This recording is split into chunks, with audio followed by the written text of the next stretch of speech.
Actually, no, wait, you're teaching. I'll just go then. But I don't know if I can assign it though. I will share this. I will record the screen. Okay. Okay, Elaine, do you want to do it then? Because I don't think. Who's saying what? I am going back to the main room. Or... Sure, just go back and like Okay. assign him. I'll just go whatever.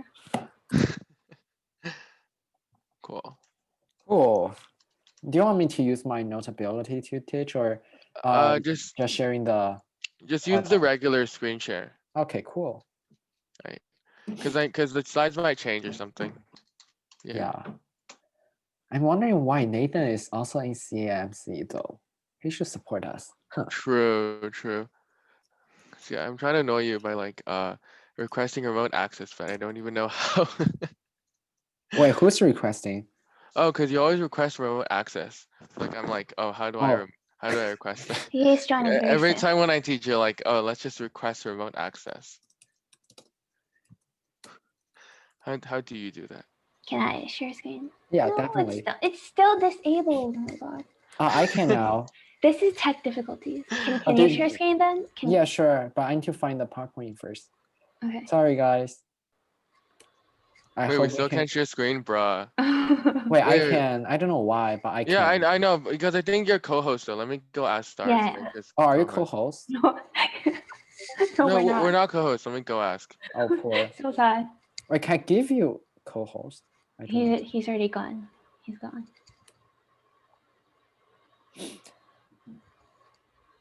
We will start very soon. Actually, we only have like 20 minutes to finish the first section. It's okay. We still have more coming. Okay. Come on. Okay. Wait, where is it? It's in the Google Drive for Pat's Math.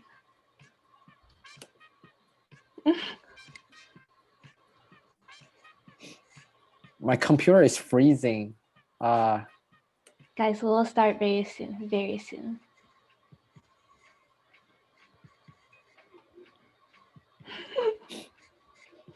Do you like the music? Oh, Mr. Wang is here.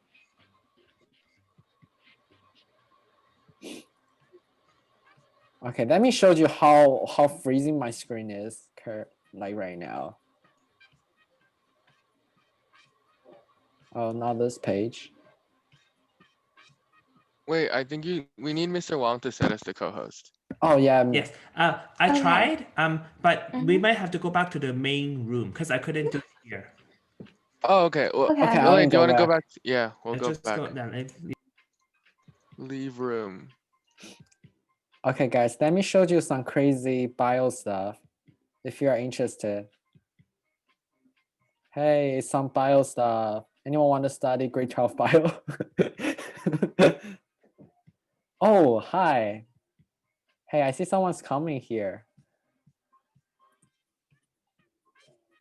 Hey, yeah, Mr. Wang is the host. Do you guys love the music? What's in the chat? Huh. Oh my God, shout. Okay. No more technical difficulties. Okay. Yes. It's resolved. We can actually start now. Okay. I should share screen. Right. Cool. Start.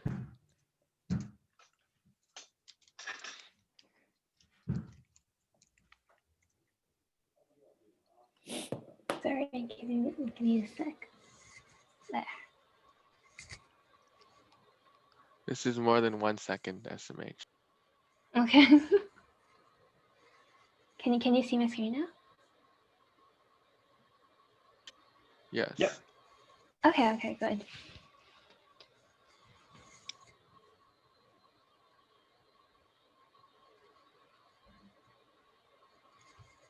Oh, finally, oh my God. Okay, so hi guys, welcome back to functions. So last week, we've talked about the general properties of functions, and then we talked about the vertical line test, the horizontal line test, and all about functions and inverse functions. So today we'll be going to talk about the odd and even functions, including the degrees of a function, and then their properties in general, including end behaviors and some calculus stuff. Exciting. Okay, so now let's begin with odd and even functions. So what are odd and even functions? So an even function is defined by the property that f at x is equal to f of negative x. And an odd function is defined by the property that f at x is equal to negative x, f of negative x.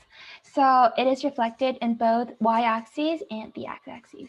So how do you know which one's an even function and which one's an odd function, right? So for example, you would just simply look at its exponent. So for example, f at x is equal to x squared is an even function because 2 is an even number.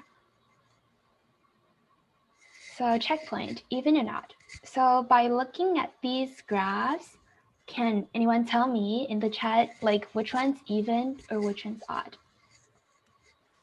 A little hint for you is that odd functions, they usually tend to have, so for example, they start and end from the same side. And then for even functions, they start and end in the same side. And for odd functions, they usually start and end in different sides. I can't see the chat right now.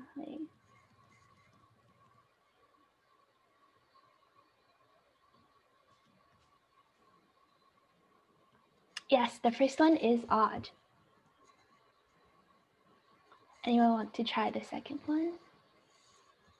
Okay, yep, the second one is also odd. What about the third one? Even, yay, big brain. Okay, moving on to this part. Sorry. I have one clarification. On the before slide, the odd even. Sorry, is it this one? The graphs, yeah. Oh, okay. I think the first and the second are odd degree functions, but they aren't necessarily odd functions, right? Oh yeah, sorry, I meant odd degree. Yeah, odd degree functions. Yeah. And the last one is even degree functions, but not even functions. Yes, Just this making odd sure. degree functions, and Yes. then this is even. Sorry, I was talking about degrees. Yeah. Okay, so Jerry, do you want to take on from this part, or should I continue? Should I share then? All right. Sure. All right, I'll just share. Cool. All right, so just to preface by what Elaine said, like just to add on a bit, when we're talking about even or odd functions, it's like even or odd, even degree, and so we're gonna first of all, like this is even and odd degree, right? So when we look at even and odd degree functions, it's actually really easy. All you do is just develop basically how many times it turns, kind of like how you do it in calculus. But when you're looking actually at odd and even functions, it's actually even easier because they must be somehow symmetric, right? Because an even function must be symmetric along x equals 0, like, or actually no, along some x point. I lied. Along this line. So like, if you see something on the left side, it has to be mirrored on the right side. So this one's even. But as long as you find one point that isn't mirrored on the left and right, then it's not even or it's not odd, right? Like odd is just even except it's flipped. So with odd and even, it's really simple. Just find one point that doesn't work. And it will come up a lot when we talk about how to find whether an even is odd or even or neither, because then we'll talk about, how to fix a point at where they're not odd, at which you can figure out if they're odd or even.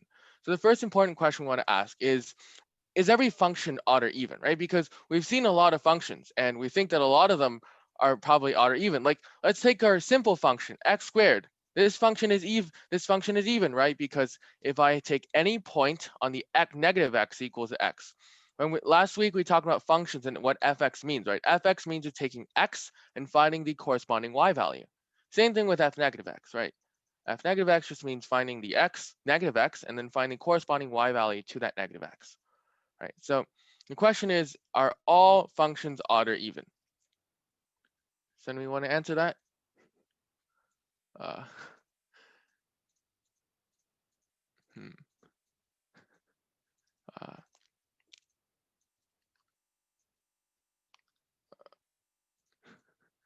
No. No. Yeah. Okay. So what is the reason that if that they're not that not all functions are odd or even? Right. It's you're right. Definitely. All you're right. It's no. But the reason that it's the reason that it's no is that when you actually have a function, you can actually find a really simple function that isn't odd or even, because we talked about an odd or even function is just like a mirror, right? We're mirroring along the x, because we say that fx has to be equal to f negative x, which means that we form some sort of mirror along the x-axis, or actually the y-axis. I keep mixing this up. The y-axis, right? Because if you have a point here, it must be mirrored along the y, and these two lengths have to match up. But it's really easy to not match them up, right? Because you can do anything on the left side and just not mirror it on the right side, right? Like this would not be an even function, or something like this would not be actually, this is not even a function. But like simply this is not, is not an even function. I need to draw this better. Like even this is not an even function, right? And if you don't want it to be odd either, just make like this, and now it's no longer odd either. It's really simple to figure out a function that's not odd or even, but it's also really simple it's really easy to fall into the pitfall, which, oh, I see most functions that I know, for example, x squared or x, that are, odd or even, right? Like this one is odd, this one is even, and I'm like, okay, so all functions are, but that's not true, right? Because sometimes we have to think about that as we're going along. Now, this is the answer, and some can be neither or even both, and we'll actually see some functions that are actually both odd or even. Now it's insane to think about right now, because you're like, how can a function be both odd, even and odd, right? That's like insane. That's pretty much not possible, but it is, right? And the reason that it is first of all, does anybody want to try disproving that it's possible? That it's not possible? Y equals to 0. Was that what was that the answer to? Was that the answer to the previous question? Oh, right, yeah. It's mirrored along y equals 0. Yeah. Yeah. So to disprove that a function cannot be both, which means to prove that some function can definitely be both odd or even, we just look at what odd or even means, right? To prove or disprove anything, we must first look at the composition of that function. So the composition of this is fx equals to f negative x. That's the even definition. And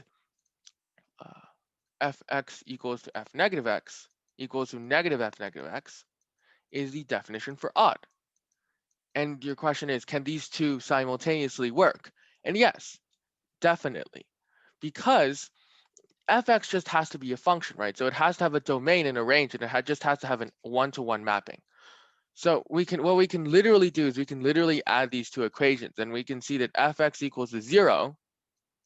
Now, watch this is actually really cool, because you can actually add functions. Now, let me preface this by saying that adding functions is kind of confusing if you don't know what the function looks like, but it's completely fine, because if you think about it, f negative x is a box, right? It's a box that when you give an x, it gives you an fx. And if I tell you that if you let this just be some kind of box, and then tell you subtract that box, you get 0. It doesn't matter what that box is, right? I can tell you that a minus a equals 0. You don't have to know what a is, right?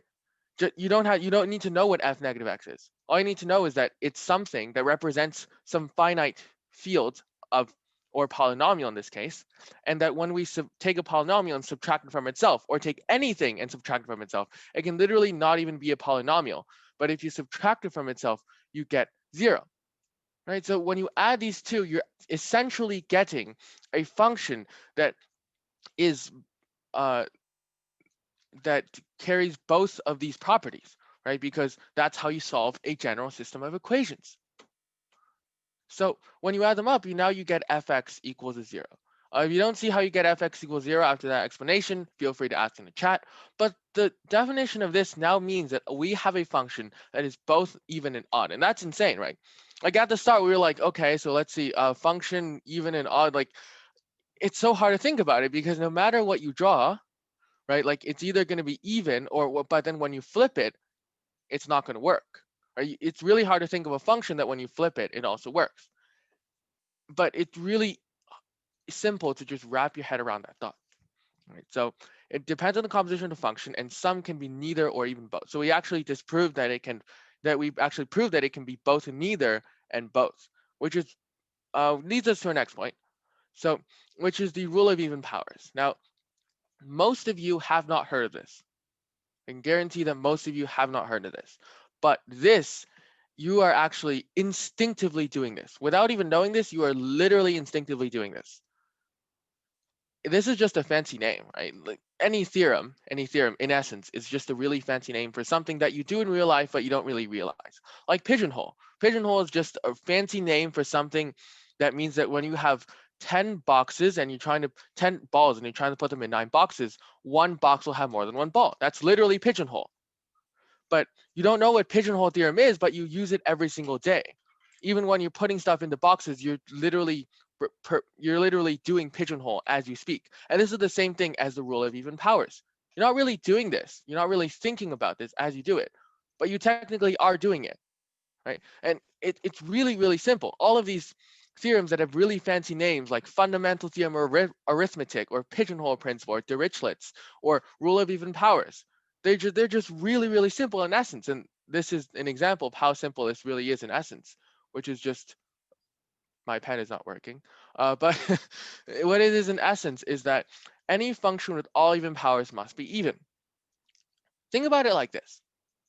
Fx, I can split it into a polynomial, right? So we're always assuming that fx is a polynomial because with non-polynomials, we don't want to work with those. Like a preface that we have for all these questions is that they're polynomials because in advanced function, we usually like working with polynomials. If we start getting stuff like sine or e to the x, we no longer work with functions that we can actually interpolate properly. So we can't just, we're going to avoid, these kinds of functions for now. And also it's really hard to compose these kind of functions as well, like do any transformations on these functions. Well, it's not as hard, but it's like it's not conventional. Like they don't really come up in curriculum or even contests as much, especially as their own problem. Usually problems are like px is a polynomial, and x in R, right? So that's usually the question. So we want to focus on polynomials here, just a preface, so that you don't say, oh, but what if it's a polynomial? So I'm gonna just say it's a polynomial, right? So think of it as you have a lot of terms, right? A polynomial is just a sequence of terms added together, and each of these terms have even powers. Now let's take one of them and one of them. Now one of them, what this basically is that it's ax to the power of k, right? And that's basically every single term. So for example, we have 3x squared. That's a possible term. But let's look at the general case of axk. Now, first of all, we know one thing, right? K is even. K is even because we say that the polynomial has all even powers. Now, what does this mean? Why is this immediately even? Because you see axk and you immediately see one thing, one really, really important fact. It's that the negatives are mirrored to the positives when you have an even power. What do I mean? Remember, we talked about how x squared is even, but what else is even? x4 is even, right? Any single polynomial that has an even power is even. And you might think that this is just a coincidence, but it's not. The reason is that the fundamental reason is that the negatives are reflected over to the positives. So when you have axk, and you can say that this is equal to ax negative x to the k. Right? Again, if you don't understand, feel free to ask in the chat. But what this means is that now you have a fundamental equation to base your reasoning that all function with even powers must be even. Now it's just not just a thought, right? It's not just maybe this is true, but I don't know why. Now you actually have a basis for actually proving it. And your proof is based on that when you have an even power, so like for example, -2 squared is equal to 2 squared, which is just equal to 4, right? So that's your basis for proving it. And when you prove it, and realize that this a also, and notice that this a doesn't do anything, because if the a is positive here, it's positive here. If it's negative here, it's negative here. The only thing that we're tampering with here is actually a negative x to the k. And here's another form. Here's an actual more formal proof here, is that f negative x equals negative x to the b. And if you think about it, negative x is just -1 times negative x, right? That's literally the definition of -1 to the negative b times x to b, which then you just get x to b, which equals to fx. I'm not going to get too much into this. We're just going to do a quick example because how much time do we have left? We have 3 minutes left. Okay, We probably should start wrapping up. Yeah, I was just gonna do a simple example and then probably wrap up. Okay. It's only for power functions, right? Not polynomial. It is for any polynomial, Xiao, because a polynomial is literally just like a sigma I equals 0 to n of a n x to the n, right? That's just a polynomial. So it's like every term in a sequence multiplied by some coefficient constant. Yeah, it is. Okay. If you don't know this, it's called summation notation. Don't worry about it. I was just explaining to Xiao. All right. So let's do an example. Let's do example 5, because why not? So we're going to ask if this is even or odd. Take like 1 minute and think about it if it's even or odd. And you can put in the chat. It doesn't matter if you're wrong because there's probably a 50% chance that you're right. So you're probably right. So you're probably right. So feel free to put in the chat if you think you're right or wrong. It doesn't matter because we're all learning. And even if you're wrong, you're probably not because there's like a 50% chance that you're right. Yeah, unless you're the guessing Gonzi. Like Elaine, you always get it right. But the trick here is I'm going to show you the general method for doing it after. But the hint is to simplify this first because we can't really deal with this. And so I'm just going to simplify it for you because again, we're low on time. I don't want you to practice simplifying because I'm sure all of you are very good at doing this. Negative 4x over 1 minus x squared. Okay.